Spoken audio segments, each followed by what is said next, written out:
এই যে এই হসপিটালটা এখানে তামিন বলে আর কি ইন্স্যুরেন্স। আমার চোখে সৌদি আরবে আসলাম হসপিটালে, কিন্তু আমি একটা জিনিস বুঝি না, এখানে সরকারি হসপিটালে এত ভালো ফ্যাসিলিটি থাকা সত্ত্বেও মানুষ কেন প্রাইভেটে আসে? আর প্রাইভেটে এখানে যে পরিমাণ টাকা, আমি একটা জিনিস দেখাই, যদি দেখেন এই যে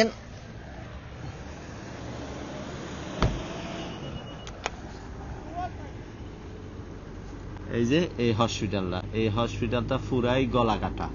যাদের ইন্স্যুরেন্স আছে বা যাদের তামিন আছে, এখানে তামিন বলে আর কি ইন্স্যুরেন্স, ওদের জন্য ঠিক আছে, বাট যাদের নাই তাদের অবস্থা খুবই খারাপ হয়। তারপরে এখানে লোকালরা এখানে আসে, মানে এখান থেকেই চিকিৎসা করে, মানে তারা মনে করে প্রাইভেটে মানে অনেক উন্নত আমাদের দেশের মতো। কিন্তু এখানে সরকারি হসপিটালগুলো অনেক উন্নত, অনেক উন্নত, মানে অনেক উন্নত। তারপরে ওরা মনে করে প্রাইভেটে গেলে অনেক ভালো চিকিৎসা পাবে। এখানে যে পরিমাণে, আমি যে জায়গায় থাকি ওই জায়গায় এই একটাই হসপিটাল আছে, আরেকটা শাখা, তাও এই হসপিটালের অনেক দূরে, অনেক দূরে বলতে এখান থেকে মোটামুটি 1 ঘন্টার পথ, কিন্তু এখানেই সবাই বেশি আসে। আর এখানে যে পরিমাণ গলা কাটা, আমি একবার একটা দাঁত ফালাইতে গেছি, জাস্ট দাঁতটা ফালাই দিব, ওইটার জন্য আমার থেকে 500 রিয়াল নিছে। তাহলে বুঝেন এই হসপিটালটা কি পরিমাণ এক্সপেন্সিভ। তারপরে মানুষ এখানে আসে। হ্যাঁ, আজনবী যারা সোয়াক খাস, আমিন মন্দির, ওরা ঠিক আছে, ওরা সরকারি চিকিৎসা পায়।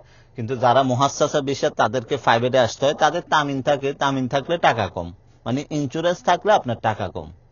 হ্যাঁ, আচ্ছা, ইন্স্যুরেন্সের কথা যখন বলছি, বাংলাদেশে কি এরকম সিস্টেম নাই? আমি জানি না আসলে চিকিৎসার ক্ষেত্রে এরকম ইন্স্যুরেন্স করা যায় কিনা, বা ইন্স্যুরেন্স করলে চিকিৎসার দাম একটু কম পড়বে।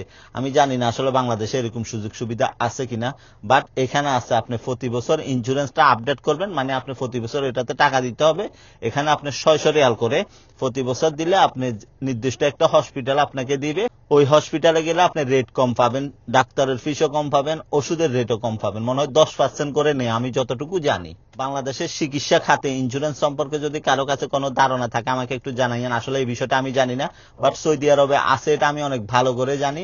আমিও চাইলে ইন্স্যুরেন্স করতে পারি, কিন্তু আমার তো প্রয়োজন নাই, আমি সরকারি হসপিটালে ফ্রি চিকিৎসা পাই। তারপরে ইন্স্যুরেন্স করা থাকলে ভালো। অনেক অনেক সময় কিছু কিছু চিকিৎসা সরকারি হসপিটালে হয় না, হয় কিন্তু দূরে, জিদ্দা শহরে যাবেন, আপনি খুব ভালোভাবে চিকিৎসা করবে। আমি আমার ভাইয়ের কথা বলি, উনি কিন্তু হার্টে স্ট্রোক করে ফেলছিল, ওই জায়গায় উনাকে চিকিৎসা দিয়ে সাথে সাথে রিংও বসাই দিছে। আমাকে জিজ্ঞাসা করে নাই, উনাকে আমি জাস্ট ঢুকাই দিছি। এখানে একজনের বেশি দুইজন ঢুকতে পারে না, যে রুগী সে ঢুকছে, উনার সব চিকিৎসা করছে। আলহামদুলিল্লাহ সবকিছু উনার সুস্থভাবে হয়েছে, এখন আলহামদুলিল্লাহ অনেক ভালো আছে। সো সৌদি আরবের চিকিৎসার কথা বললাম, আমার চোখে সৌদি আরবের চিকিৎসা অনেক উন্নত। তখন আসলে বসের বউ চলে আসাতে আমি ভিডিওটা শেষ করতে পারি না, এখনই শেষ করছি। আশা করি এই ভিডিওতে আপনারা অনেক কিছু অজানা জানতে পারছেন।